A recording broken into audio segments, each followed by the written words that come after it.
Yeah, so quite the title, as you heard already. How can sales-led companies harness the power of product-led growth? There's a lot of product-led growth content out there, and a lot of it usually has the focus of either you're a young company that's just getting started so you can figure out what you want to do, or you just don't have an existing growth motion that you need to worry about yet. But the reality is that most companies out there, most SaaS businesses are relying heavily on sales to get revenue in. And you cannot just make changes to that machine without breaking things, right? So we need to take that into account. And that's what I'll try to cover today from that perspective. Now, you might even think, like, I have a working sales motion, why does this even matter? Why would I even take that risk? Well, that's because I think things are changing. There's been a number of developments in the market, and I'm convinced that in 10 years from now, any company that's out there, any successful SaaS business, will be doing some level of PLG. That includes the ones that are now saying, oh, I'm selling 6 figures to the enterprise. Yes, you too. And that doesn't necessarily mean that you're going to have a freemium motion or anything like that, but I'll cover that in a sec. But I think it's an inevitable reality. And so to get ready for that, there's a few things I want to cover with you today. First of all is that we need to get a better understanding of what PLG really is. There's a lot of misconceptions out there, right? People think, oh, it's only for $10 a month, right? That's PLG. It's only free signups. And that's just not true anymore. Yes, that's how it started, and it's a great part of PLG, but it's really not the only thing. There's a lot more to it. And there's a lot of ways that it can actually help you to improve the metrics that are in your sales process today.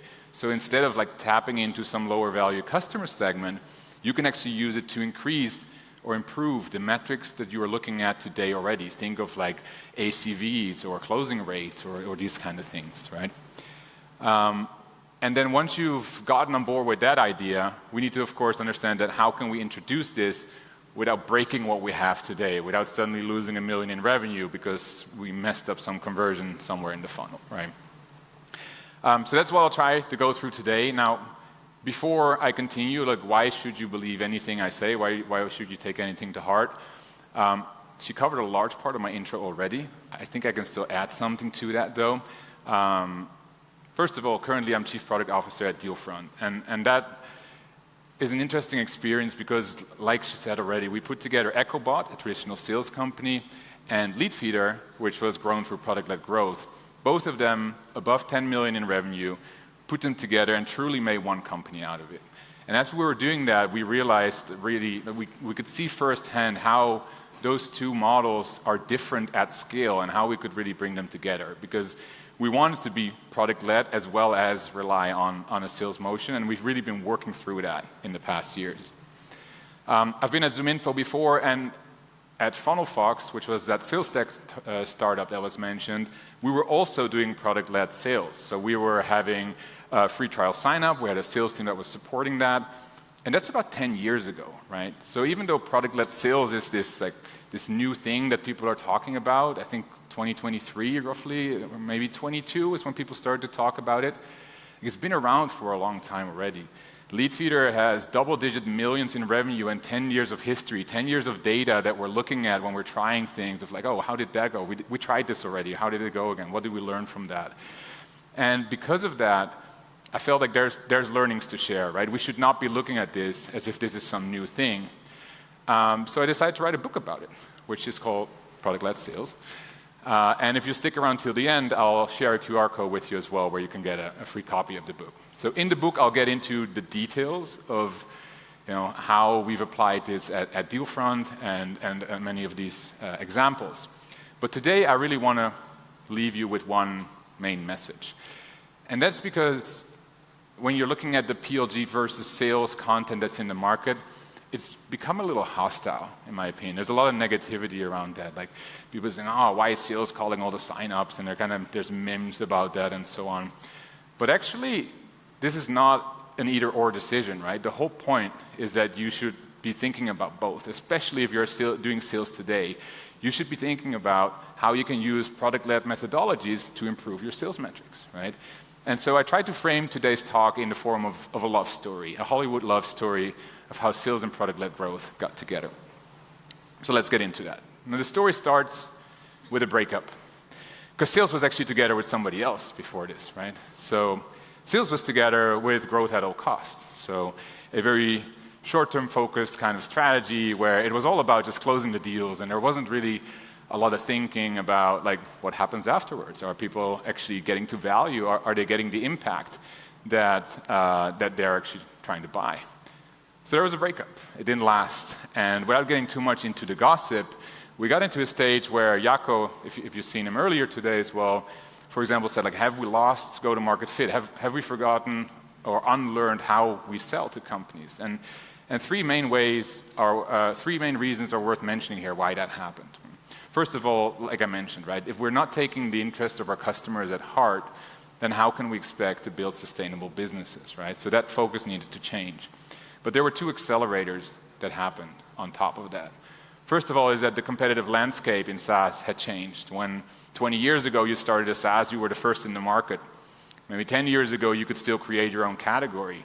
Today the category exists and there's 10 other players in there, right? So, and we're all feeling that. We're seeing that in our conversion rates, in marketing costs, everything is harder.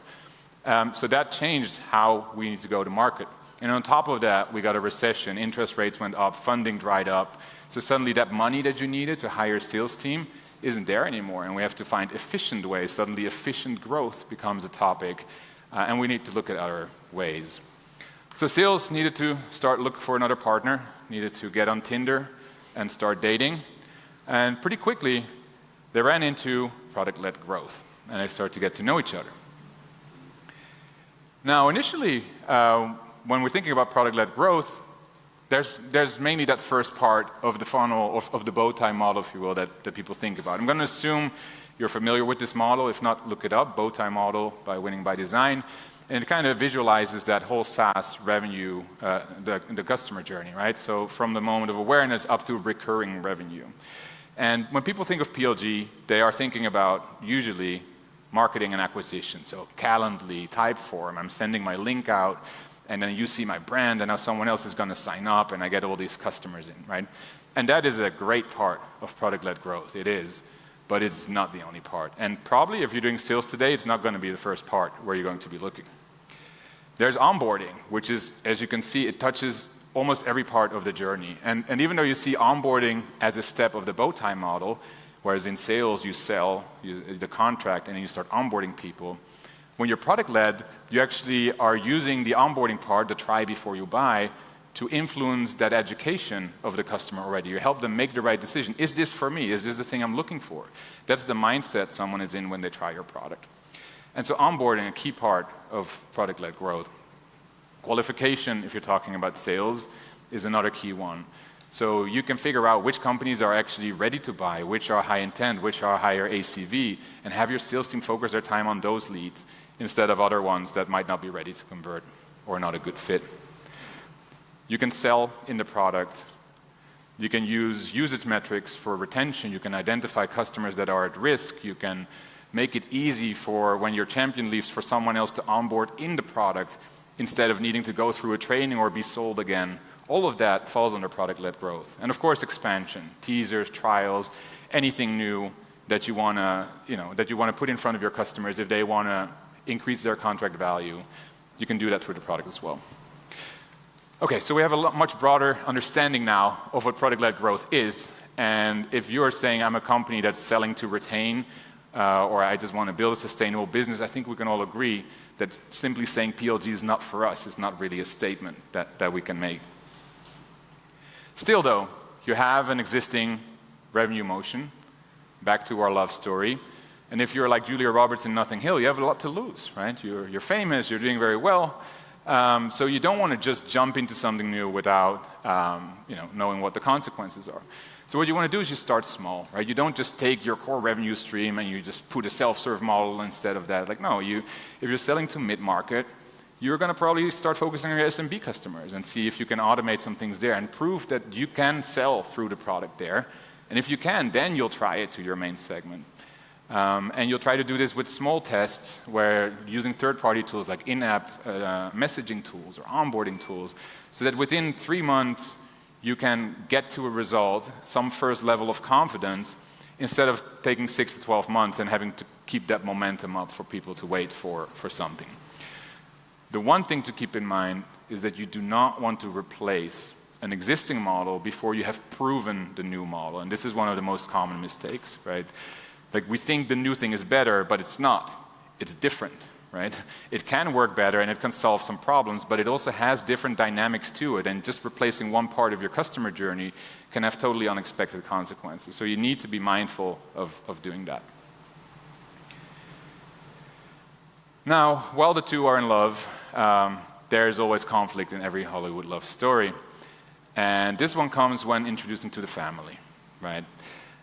Family has their own ideas and their own concerns, and that especially happens when you start bringing PLG to the broader sales organization, right? People get concerned about, well, we're selling 50K deals, this doesn't work for us.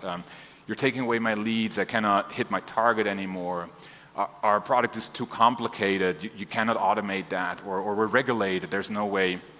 And these are valid concerns, but the reality often turns out a little different, right? So yes, it's true, you're probably not going to be selling 50K deals at volume through self-serve, but you can weed out those 10K deals and run them through self-serve so that your sales team can focus on those bigger deals. That way they'll actually close more revenue instead of less. And so you see that once you start working through this and you're just focusing on the outcome and making the business grow better, there's a lot of ways that the two can work in harmony.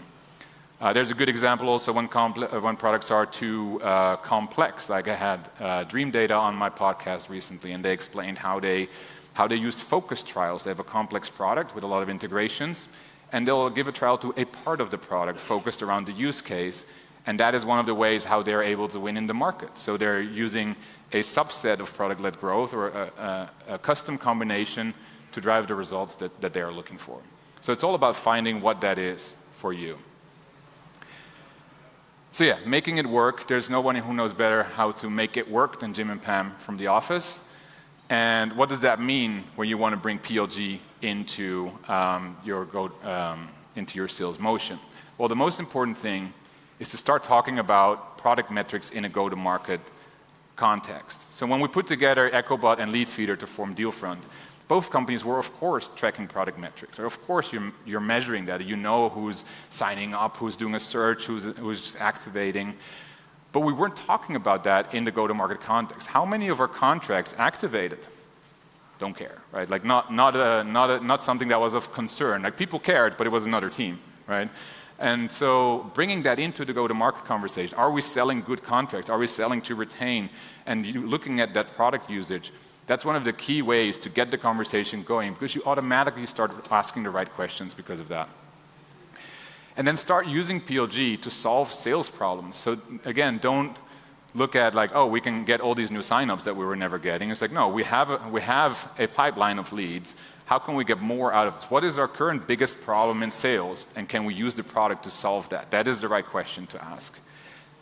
So you're talking about closing rates, lead quality, efficiency, those kind of things, right? And then again, realize that this is not an either-or decision. This is not about who do we choose in the election. This is about finding the best possible combination that works for the business. Which brings us to the happily ever after, right? So when you have PLG and sales working in tandem, it becomes like a superpower, like superheroes. And you really can imagine a world where you're seeing higher lead quality and ACVs coming from your sales reps. You're able to run your emotions efficiently again, which many of us aren't anymore today after what changed in the last few years. Maybe even unlocking segments that you weren't able to serve before. And more importantly, people that buy your stuff actually use it and keep using it. It sounds obvious, but often not the case. So really, having this across the board, you can imagine that this is a huge driver for success in the business. And again, coming back to my initial point, where the world is going, in the next few years, this can be a competitive advantage. After that, it's going to be table stakes. So it's your choice how long you want to wait. All right, so to wrap things up, where did we start? We said we wanted to cover these three things. Well, first of all, we said, okay, PLG is not just this small thing at the beginning of the funnel.